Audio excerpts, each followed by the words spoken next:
aiming directly at my head, and that's when I shoot him one time. And he is no longer a threat to me at that point because he ran off after I fired that shot. He must have been terrified. It was the most traumatic experience of my life. Well, yeah. I still have nightmares of it to this day.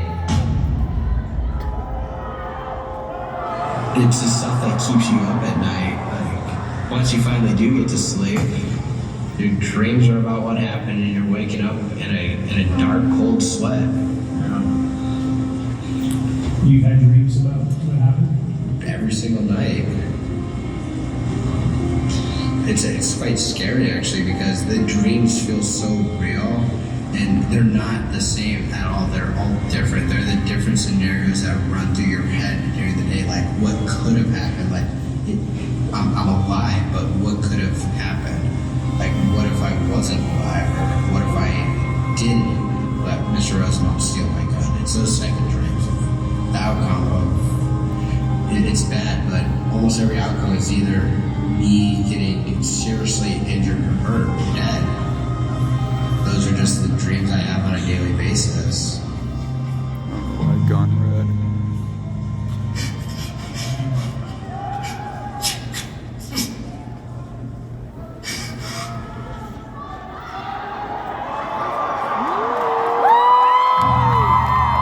Rittenhouse was attacked by a violent mob, only to be immediately attacked by another one, the media. That murderous attack from Kyle Rittenhouse, that white supremacist 17-year-old. Fuck you. Drives from one state to another with the intent to shoot people. Rittenhouse is basically what you would have had in a school shooter. Under the rules of anarcho tyranny, if the mob can't take you out, the media will. Part of the reason I think I was arrested is because of the mob mentality. This little murderous white supremacist. Yeah, we're just gonna arrest him, even though there was videos already out showing me being attacked and having to defend myself. What do you think would have happened to you if there hadn't been the amount of video that there is? And I don't think we'd be sitting here right now having this talk, Tucker. A half dozen independent reporters, actual journalists gathering information from the public, embedded with the rioters that day. Among them were Julio Rojas and Elijah Schaefer. To just start mowing people down, it just does not make sense because that's not what the video shows. But then I tell him, we're leaving the scene, and you brought this up. I'm like, dude, they are gonna spin this. They're gonna call me white supremacist. I was like, I knew up front, even though the victims were white, because Rittenhouse was a white guy at a gun at a BLM protest, that this story was gonna be spun to slander and lie about what happened. I'm like, bro, we were there. We knew what happened. Reporter Brandon Gutenschwager, known as BG on the scene, was recording his own footage just blocks away when Rittenhouse fired his first shots. All of this unfolds in a matter of seconds. I don't even really have much time to process all of this. I just basically pull my phone out and start recording. That 3 minutes was largely covered just by independents, since the mainstream cameras were not there. If there was not video, Kyle would already be being fitted for a prison jump suit.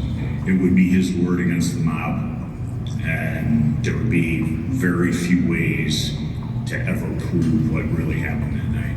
Be Kyle's word against everybody else, and the jury would look at it and say, why? Why should we believe him? What did you think of the prosecution? The prosecutorial misconduct in this case is ridiculous. The show trials of the Soviet Union were not televised. Zinoviev never made cable news, but the Soviet style of prosecution re-emerged when Kyle Rittenhouse went on trial. It made for good television. So why? Testimony. Pardon me? That was before they Don't get brazen with me. The state's case was so ridiculous that the prosecution's own eyewitnesses clearly supported the self-defense narrative. Usually your firearm is pointed at Mr. Rittenhouse, correct? Yes.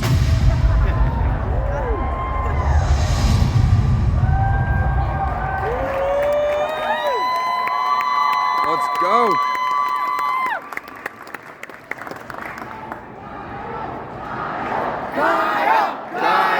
Kyle. Let's go, Kyle. Let's go, Kyle. Let's go, Kyle.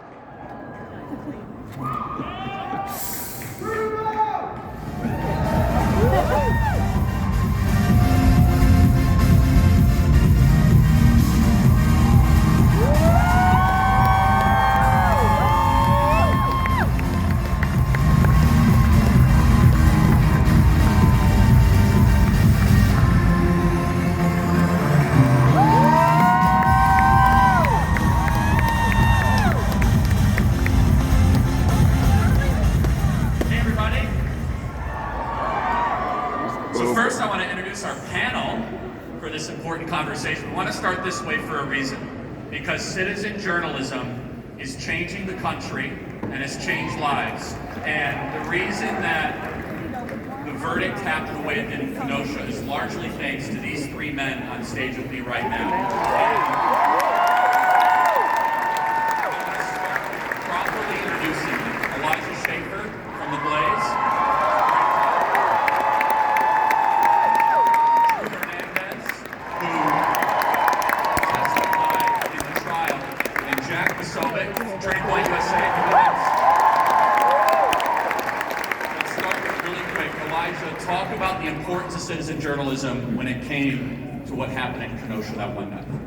Well, the importance is in the fact that all of you guys here have a phone in your hand, and while the media had billions of dollars of funding, they couldn't do what a millennial could do or Gen Z with a phone in their hand. My screen is cracked.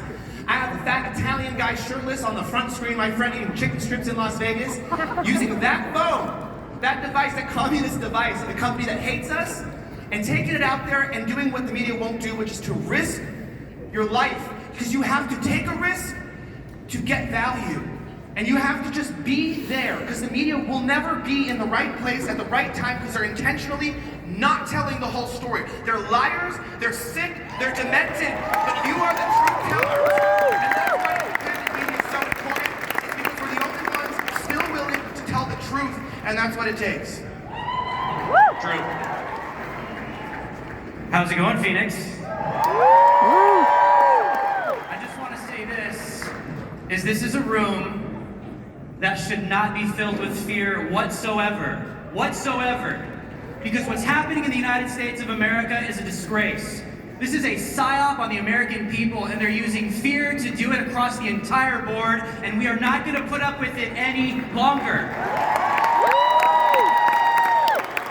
You guys are the next generation.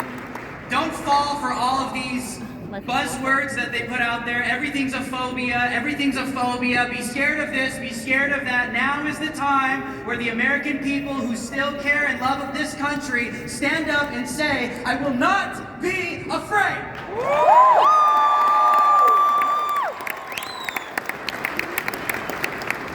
Ladies and gentlemen, welcome aboard. Do we have any patriots out there in the audience?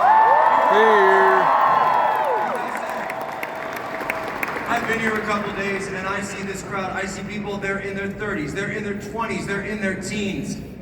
The mainstream media does not want this 16. to exist. The ruling class does not want this to exist. And they do not want citizen, patriot, independent journalists to be getting in on their scam, to be getting in on their influence operations of telling us the truth of what's going on in our world. That is why they're trying to shut you down on social media. That's why they're trying to disrupt our networks. That's why they don't want us to talk to each other, because they don't want us to be making human connections and human agency and having spirituality and God at our core, where we can come together and say, no, we know the truth and we're not going to listen to your lies anymore.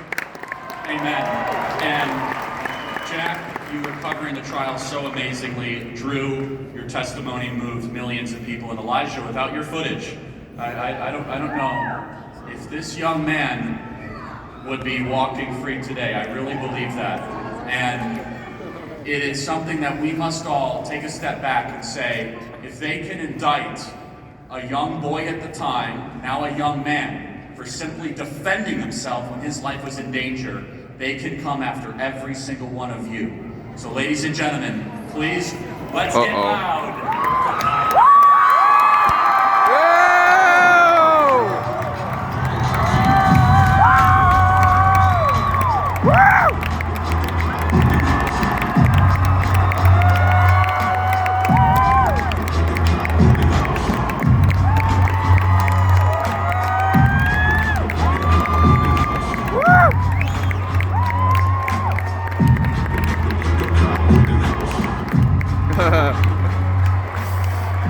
People rapping Calvin.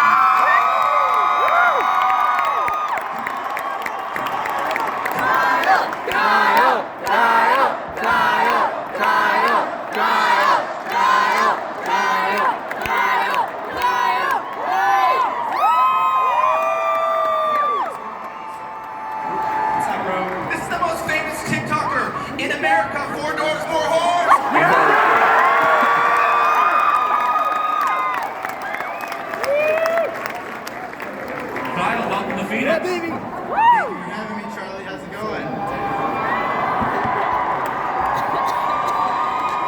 Kyle, I just gotta say that what you went through when they tried to destroy your life, the media tried to destroy you, the current president right now called you a white supremacist. And Kyle, the way that you held it all together, you're a hero to millions, and it's an honor to be able to have you here. People have some very creative signs for you, Kyle. So Kyle, I guess the most obvious question is, how you hanging in? I'm doing good, Charlie. Ready to go on the mountain and get some snowboard again. Can I ask, is there anybody out there who wants to go snowboarding with Kyle? So Elijah, you covered this trial really closely. What do you think are some of the big takeaways as we kind of look back at the overreaction when it came to Kyle and kind of some of the wisdom that we should probably try to derive from it? What do we think about the prosecutor, Binger? Huh? He pointed a gun at people in the courtroom. He's lecturing a young man about the misuse of a firearm while misusing a firearm. What an idiot! Seriously. And you know what's interesting about this is they were hoping to get the same thing that a lot of trials have been getting, was that mob justice by lies in the media would force the jury to convict an innocent young man who was defending his life, exercising the Second Amendment, that did nothing wrong.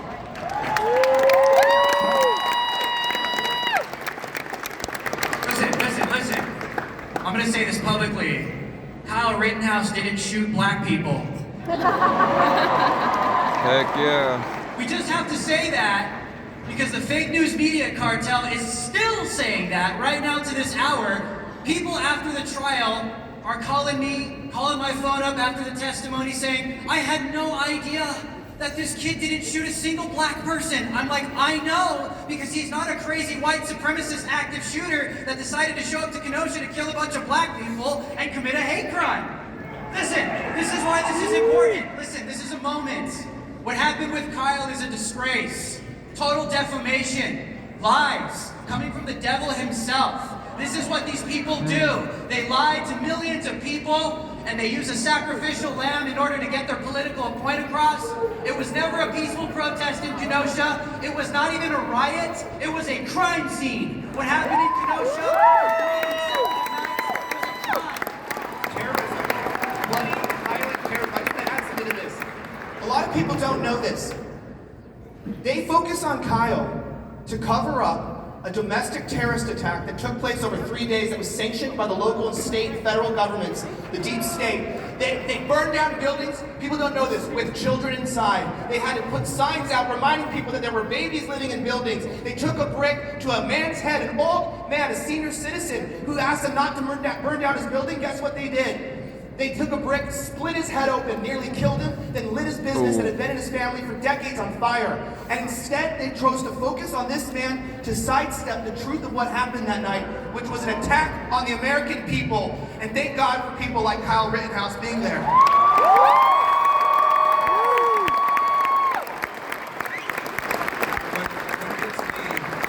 What gets me is, to this day, and Charlie mentioned it as well, the President of the United States, the current president, and they will call him a white supremacist. But what did he do? He went out and defended a car dealership that was owned by a couple of Indian immigrants to this country, working out there, defending it from crazy white Antifa nut jobs who were trying to burn it down in the middle of the night, was asked to be there, and they'll lie about him, and if they could do it to him, they could do it to all of your families. And by the way, and the one thing that Elijah just said, not only was it sanctioned, but over at Human Events, what we did, we were able to uncover that the FBI that night, and this was unbeknownst to you, unbeknownst to anybody who was there that evening, they had an eye in the sky that very evening, watching and surveilling Kyle and every single piece of it in high definition video.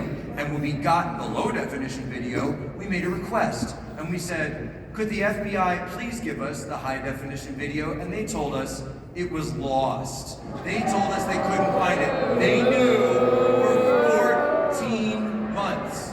They knew for 14 months that this was an attack on a young man, and they kept it hidden because they didn't want that narrative to come out until Turning Point USA and Human Events Daily uncovered the video and we showed the world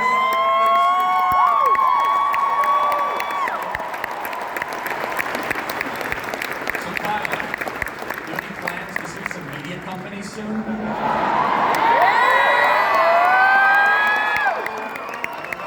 Accountability's coming. I'd be on the lookout.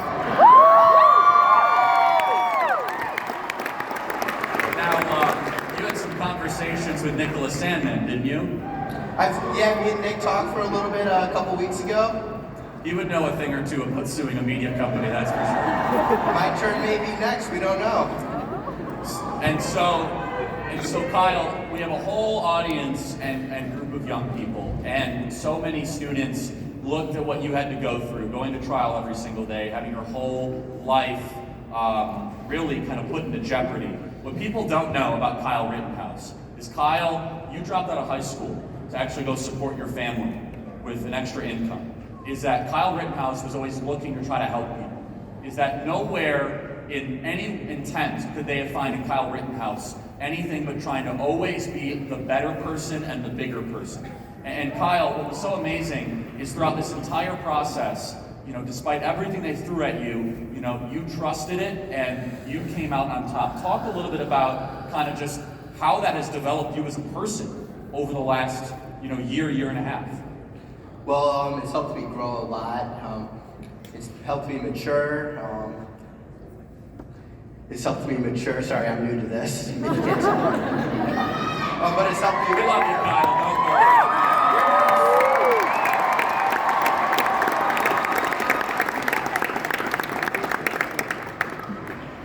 So it's helped me grow as a person, and my mentors that have been in my life who's helped me through this, such as Dave, LT, Kenny, TC, you guys who are here with me today protecting me. They've helped guide me and make me the person I am today, and I'm so thankful for them. And Kyle, being able to hang out with you and spend time with you, I'm always most fascinated by the stories of people that become well known that don't want to be well known. That's always a very interesting thing, and how you handle that and how you manage that. And so for so many people in this room, they want to be social media influencers or whatever, you just wanted to do the right thing. And by wanting to do the right thing, you got thrown into the midst of all of this. And while the case was proceeding and unfolding, talk about kind of what happened off camera a little bit. Talk about the nights, talk about the meetings. I mean, what was going through your head that the other side has the power that if they convince 12 human beings, I could spend the rest of my life in jail for doing nothing wrong and defending myself. How did you get through all of that? I mean, that's enough to break most people. Well, Charlie, those were really long days, especially during trial, and there was a lot of prep that went into this, spending 3-4 hours at Mark Richards, a phenomenal attorney's office, going through prep and preparing for trial, and going home, and during trial I got maybe like 6 hours of sleep, the entire thing would have felt like. But just trying to find something to decompress, if that's playing video games like Call of Duty Vanguard or... Now, Kyle, they tried to hold that against you. How dare you play Call of Duty? Yeah, they tried to use that. Now, who here plays Call of Duty? See? Yeah, right. So you're not alone. So who plays Modern Warfare and who plays Cold War or Vanguard? Yeah, Modern Warfare, let's go! I think it's about 50-50. 50-50? I haven't played Call of Duty in like 10 years. I was hoping you'd say Black Ops. Charlie. I want to say this real quick, Charlie's calling you out. He said he wants to go one-on-one. He would beat me. It's like, this is what these people do. These hard authoritarian psychopaths, they themselves are void of humanity. They don't have a conscience. So when they attack people like Kyle, they try to rob him of his humanity as well. whenever they target anybody, because they hate themselves, they pour that hatred on other people, and they try and suck the life out of another human being in order to prove a political point. And Kyle's a human. This guy's a normal American, like, growing up in the United States of America. This has to be said. He's not this crazy monster that's been painted in the media that is just bloodthirsty for, like, black and brown people. Like, we gotta keep saying this because they keep saying this over and over again. But I just wanted to make that point. He's real. He's not a hologram. He's an actual person with a real heart, a real conscience. So please support him. Yeah, you know, it's funny. You and I have had a lot of conversations. People don't know this. You're a bit of like a meme lord yourself. A lot of the memes we shared, you can't put them on the screen, but they're so funny. They're so funny, and I love it. And I love the humor in you, and I love that about you. And I find it just so interesting that this is when we talked with each other. You know what the media was mad about? Check this out. I was contacted by journalists, by people. And they were mad that we humanized him. That he looked like a human. They couldn't control the narrative to make him look like a monster. That, oh, he's an 18-year-old? How dare he like pretty girls? Any pretty girls in here that would date Kyle? He's got a kissy sign over there.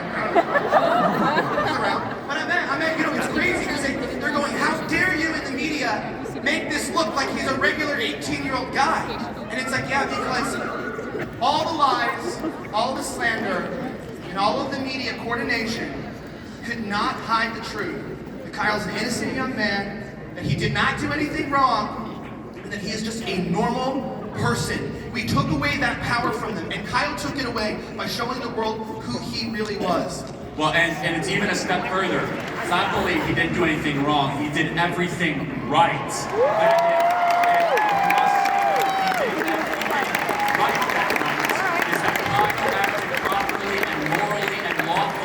When someone tried to kill him, Kyle did the right thing.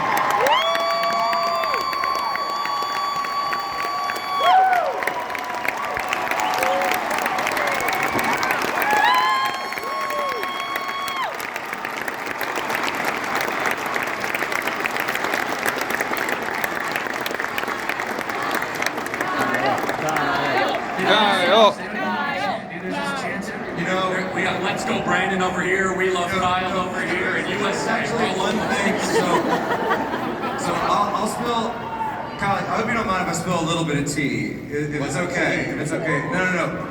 Because, so people knew that when I was covering the trial, day in, day out, minute in, minute out, the whole thing, you know, following on Twitter, doing epic day-long Twitter threads while you're up there obviously experiencing it. I hope you know how many people you had supporting you during all of that. And thank you to everybody. Yeah. And I haven't ever actually had the opportunity to say this publicly as anybody, but I did actually get a very brief phone call with you. I wouldn't say it was that brief. It was about a 2-hour conversation. No, but it was the Saturday, right? It was the Saturday before the trial closed. And I'm sitting there, and it's Saturday night, it's late, and I'm thinking, man, this is the night, the Saturday night before you are going to be put before a jury of 12, and they are going to judge you. They are going to stand and judge you. And we were talking, and you know, we built up. You know, we actually shared a love of when I was up in Kenosha. I got really involved in the local cuisine. I don't know if you guys know, the best food in all of Wisconsin is Wisconsin cheese curds. I kid you not.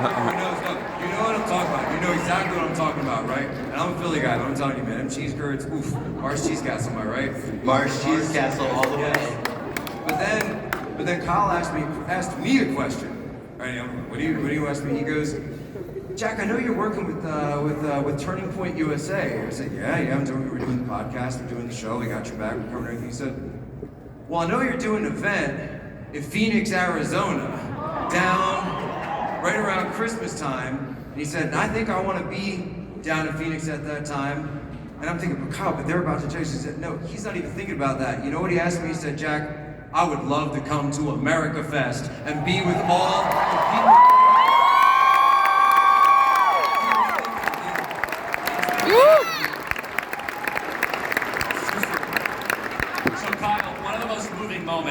And I'll be honest, one of the most surprising moments for so many people is when you waived your Fifth Amendment rights and you decided to take the stand. And this is an unusual thing in court proceedings. Many lawyers advise against it. And however, in your case, it seemed like the trial was going so well, and this seemed to be a big risk. Why did you decide to take the stand? Because it was your decision in the end to wake up that day and say, I'm gonna go and have this scumbag Binger and Lunchbox, right? Try to destroy my life. Talk about that. Let's hear this. Well, I wanted to tell my story. I wanted to tell the world what happened in Kenosha, the truth, unlike what the prosecution tried to do. That's why I took the stand. And Kyle, talk about the prep that goes into that, but I mean, I can't imagine what's going through your mind that if I say one misstatement, they're going to capitalize on it immediately. Just knowing what Binger's going to ask me, just being 3 steps ahead of him at all times.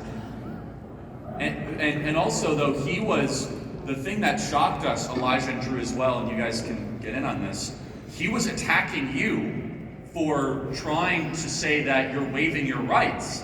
I mean, what's going through your head at this point? You're like, I know law better than you, and I didn't even finish high school at the time. So I'm sitting there on the stand, and then he starts asking about my post-arrest silence, and I'm like, I'm not an attorney, but I don't think you could go down there. I don't think you could ask somebody that. And the judge came in. By the way, I wish we had more judges. Don't get brazen. Woo! Hats off to Bruce. Judge Schrader. And by the way, it's not even a right versus left thing. He just loved the law and the Constitution. In fact, he was appointed by a left-wing governor, if I'm not mistaken. He's supported by a Democrat. Yeah, and he appreciated the law, he appreciated the process, and then he went after Binger for like 2 minutes saying, I don't think you are. Kyle, do you think they were trying to throw your case? Absolutely, I think so. I thought they knew they were losing and they wanted a mistrial. My favorite part of it, though, was don't get brazen with me. An interesting thing. So, you guys know this, Kyle. We were talking one time. I was nervous. I was nervous for you, genuinely. You know I was. And I told you, I was like, I don't trust the justice system. Do we really trust the justice system right now in this country? No. What about accountability for 2020? What about accountability for the rioters in Kenosha, right? Am I right? We gotta hold those people accountable. There was another young teenage guy, you asked me this, you're like, didn't a guy in Kenosha point a gun at you and pull the trigger? And I was like, yeah. And I was like, where's the justice for that guy? He still hasn't been charged, has he, Elijah? No, he has not. And I asked you, I go, Kyle, I'm nervous. I've seen what's happened here. And I was like, I don't know if you're gonna win, even if all the evidence is there. I'm just nervous for you. Do you think you're gonna win? What'd you tell me? I don't remember, Elijah. Oh, you told me we're gonna win. You said we're gonna win. We're gonna have all the charges dropped, and I'm gonna walk free. You promised me that. And guys, he is walking free. Can we just give it up?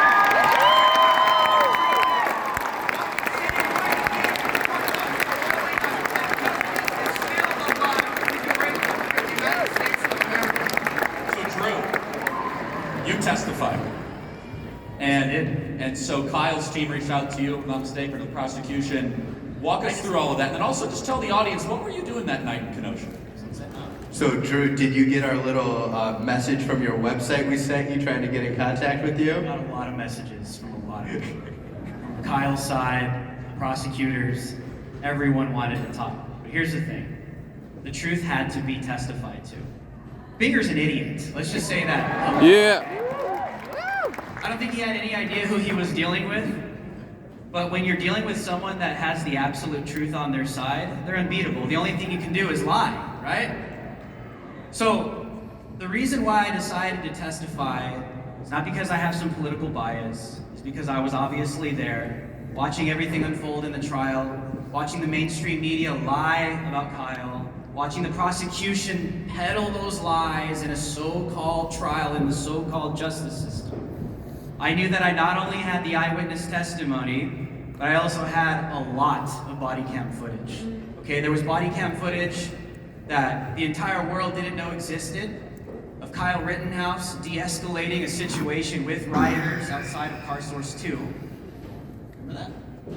I do. And by the way, she was black. And thank God for all these independent journalists such as Elijah and Drew. So give a round of applause to them.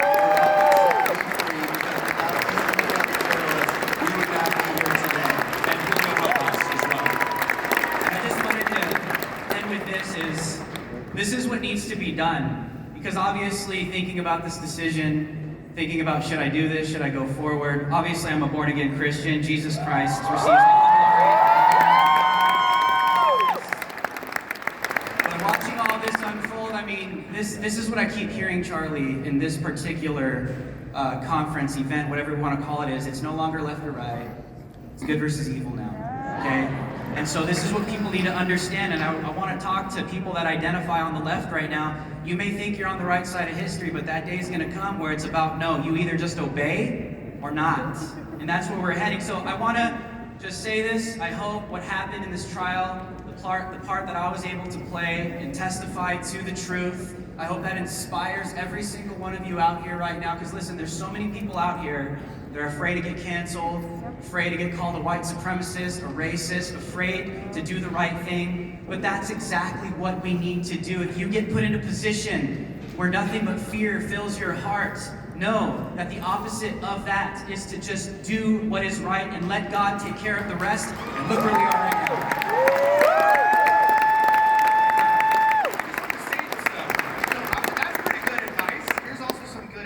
Too. You and I met before in Kenosha, before all this happened, and I was talking to you. You didn't know I had a gas mask on. I was in disguise, but while I was there, I was trying to talk to you, and there was rioters trying to get onto the property. What was our first interaction like? What did you say to me? I just got pepper sprayed. Can you now leave? Yeah, he's like, can you now leave? And when a guy with an AR-15 in a riot asks you to leave, you probably should. That's the other advice. And guess what? I didn't go for his gun, so I'm still here. That's good advice as well, too. That's good advice. Don't try to steal a man's gun. It's true story, but I'm going to say this. I met this man, this young guy. I met him, and his concern was, please leave, because he needed to go administer aid to people who had pepper sprayed him, people who were tearing down the city. He went out and told me, you need to go, because I need to go help other people. And that shows character. That shows restraint. He didn't point a gun at me. He didn't threaten me. He didn't say anything. Hey, I have a gun. You need to leave because of that. He just said, hey, I have a mission, and I'm going to accomplish that mission. I'm going to do that. And that's what I saw that night. That's what I saw the rest of the night. That's what I saw through the trial, is a man who accomplished his mission, that he stood up to the challenges that were before him. You stood up to people, Kyle. You stood up to evil. You stood up and defended yourself, and you did what was right, like you said. And all of us in this room know, I know you didn't want to be in that situation. You told me that, right? Yep. You said, I didn't. Now looking back on it, you said on the show, you're like, hindsight being 2020. Yeah, I know, but I'm saying, I'm looking at it and I'm going, but right now, guys, we're in a tough spot in this country, are we not? A very tough spot. The most fair and free election in American history, COVID, the BLM rights, lots of stuff going on that went out there. And we have challenges, censorship, everything. But let Kyle be an example that even if you're young, even if you're 17, even if all the odds are against you, that every institution is against you, that the truth will set you free, and that Kyle stood on the truth, he lives by the truth, he accomplished his mission, and he's here today because he was brave enough to stand up to so many evil people. And Kyle, I respect you, I've come to appreciate you and love you as a friend, but most importantly, I look up to you, honestly and genuinely, as a man who would do something and would step up to the plate when very few would. And I want to tell you that here.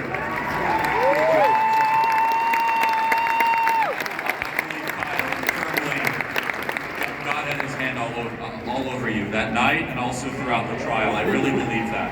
Kyle talked a little bit about that. And has faith played a role in this journey for you? Absolutely, I believe God's been with me every day through the trial, every day since August 25th. He's helped me get through this. I pray to him every single night. I pray for strength. I never prayed for an acquittal. I just prayed for the strength to get through whatever happens to me.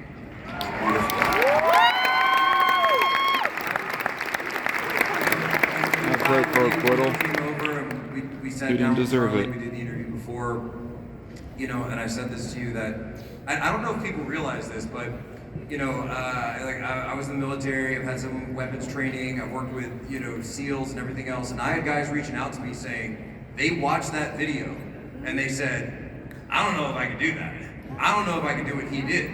And I said, well, Kyle, what kind of training did you have on that AR-15? Had you been through courses? Were you certified? So Kyle, tell us, what kind of training did you have with the AR-15 prior to that evening? I didn't have much training with that rifle. I probably put maybe like 500 rounds through it. But I'm not like a rifle expert or something. I just knew how to like the basics of it. No advanced training Nothing whatsoever prior to that evening. And when I heard that, I said that was divine providence that kept you alive through that. And I do firmly believe that it was also divine providence that brought people like Drew and Elijah, BG on the scene, Julio, everyone who was there that night to be there to get that footage of what happened out. Because then that carried forward so that God could be with you in the courthouse. And then in that jury room where those 12, they were touched by that truth and they were touched by your actions and touched by the words that you gave on that stand. That you walked up there and said, I was not attacking people. I was defending my home. Yep.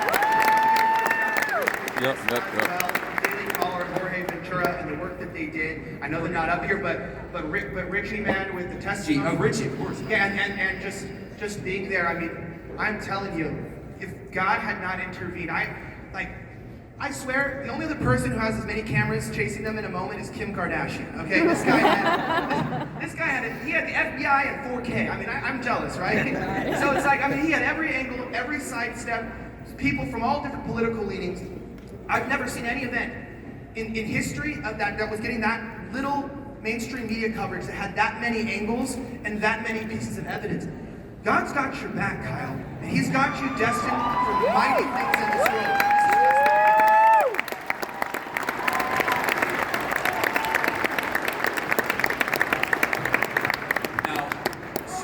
People ask Kyle, and we touched on this a little bit earlier, so you won, you're free, and to the great disgust of so many different people. Give an idea of what Kyle still has to go through is that the chairman of the House Judiciary Committee, Congressman Jerry Nadler, want to talk about this, Kyle? The one that's calling for a DOJ investigation against me and completely lied on that Twitter post? Yeah, that guy. So what are your thoughts on that, Kyle? You get free by a jury of your peers? I would urge him to go back, watch the trial, and look at the facts before he tweets. That's the same Jerry Nadler that told Fleckus that Antifa doesn't exist. The penguin. It's a myth. It is. A myth. So Jerry Nadler is calling into a DOJ investigation. And the DOJ already investigated me. I'm sure they did, and you got exonerated. But what is more important, and Kyle, you can comment on this at your choosing. The rest of the panel, I know, would love to talk about this. Is that they keep on mentioning this on TV in a really bizarre way. It's almost like an incantation. Kyle Rittenhouse, who brought a gun across state lines. It's like, wait a second, why are they saying that? Why are they saying that, Kyle? You know, that's a good question. I have no idea, but it's just false. That gun was in Wisconsin, and it never left Wisconsin. I'm green now. I don't know what they're saying by that. Well, and so it's not obviously it's a lie, but the more important point is that we know, everybody, that they want to come for our guns. We know that they're going to try to pass federal legislation, try to build consensus, saying, you know what the real problem is? It's what they say in Chicago all the time. Anyone from Chicago, by the way? Oh, 14 of you, welcome. So, I grew up in the suburbs of Chicago. They say all of Chicago gun violence, 825 homicides a year, is because the state lines from Indiana gun laws. What they're trying to do, everybody, is destroy states that have allowed themselves to have better gun laws and then be able to have federal gun registration. Kyle, do you think the Second Amendment plays any role into this? Do you think that there was broader things at play? Well, I think my trial was an example of them trying to come after our Second Amendment rights, our right to defend ourselves, and trying to take our weapons. And Drew or Elijah, comment on this. Talk about how they wanted this to try to be a reference point to try to build a consensus for federal gun laws? First, I'd like to say this. We were only happened to be able to cover Kenosha, the riot, so quickly because we were in Chicago covering another riot as the other riot broke out. And I have a confession. I want to make this to you here. I had to cross state lines to get to Kenosha as well. Yeah, people do that. People do it, guys. I know. How many people cross state lines to come to Americafest? How dare you? Cross state lines. A lot of hits. And to show you really what that even means, guys, in Kenosha, it's like a 45-minute car ride out of central Chicago, right? We're not talking about anything crazy out there. But honestly, what I knew about this, and people might not know this, but I've told you, is, I had just saw my mom pass away right before this had happened. And when I saw Joseph Rosenbaum, dying, I knew he was dying. People were trying to save his life. And, and I looked at the situation, and I saw the people that were shot. I interviewed Kyle before. I knew what was happening. I knew it was clear-cut self-defense. I didn't know if Kyle was a Democrat or Republican, what his politics were, anything. I saw someone use self-defense. But I called the CEO of my company, Tyler Cardin, and I said, hey man, I'm walking back. And I said, dude, hey, something bad just happened.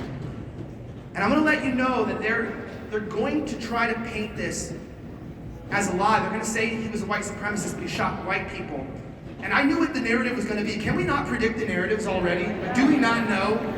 It's basically what the truth is, just do the opposite. So the truth is red, then they go blue. And that says something. Listen, I want to say this is, it wasn't just Kyle Rittenhouse on trial, it was every single one of you. You agree with that, Kyle? 100%. It wasn't just Kyle on trial, it's every single one of you. Listen, if they can do this to Kyle, you're an adult now. But at the time, a kid that's just trying to live his life, protecting his community, look at all the constitutional rights and freedoms that we get to live with here in the United States. They're all being subverted. Free speech, Second Amendment, you go down the list. Today it's Kyle Rittenhouse, tomorrow it's you. This is why it's important for you guys to engage in your own communities, wherever you are respectively.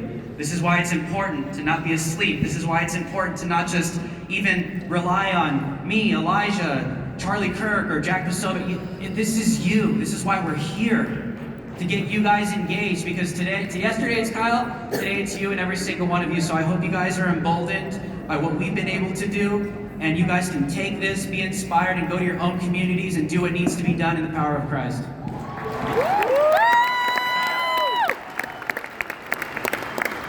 Closing thoughts, you reflect back on this year. Lessons you want to share with this audience. Lessons for fellow 18-year-olds, 19-year-olds here. You have lived a lifetime of pressure, stress, backlash, intimidation. What do you have to share especially for the fellow members of your generation?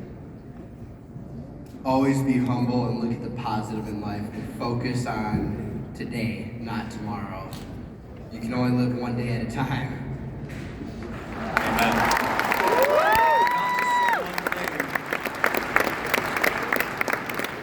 It's the mainstream media that doesn't want us to have this panel, that doesn't want Americafest to exist. Guess what? We do exist. We are going to be here. And the next time that you try to turn another situation like Kyle Rittenhouse or someone else, you are going to have to go through Turning Point USA and Human Events and Drew Hernandez and Elijah Schaefer and Charlie Kirk and the Blaze and tens and thousands of patriots, every single one of us.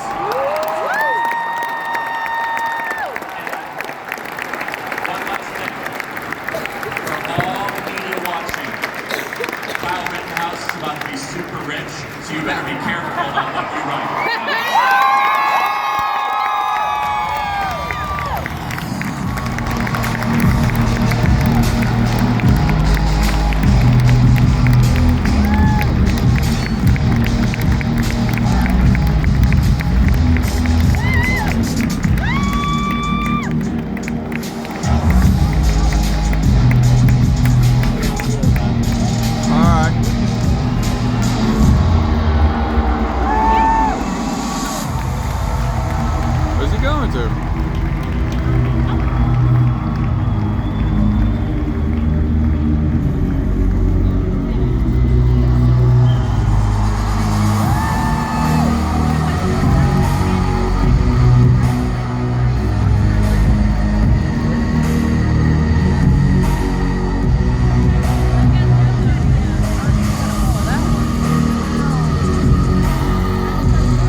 Catulus, and 2 months ago, if you told me I was going to be celebrating my birthday on stage here in a room full of 10,000 patriots, I would have thought you were crazy.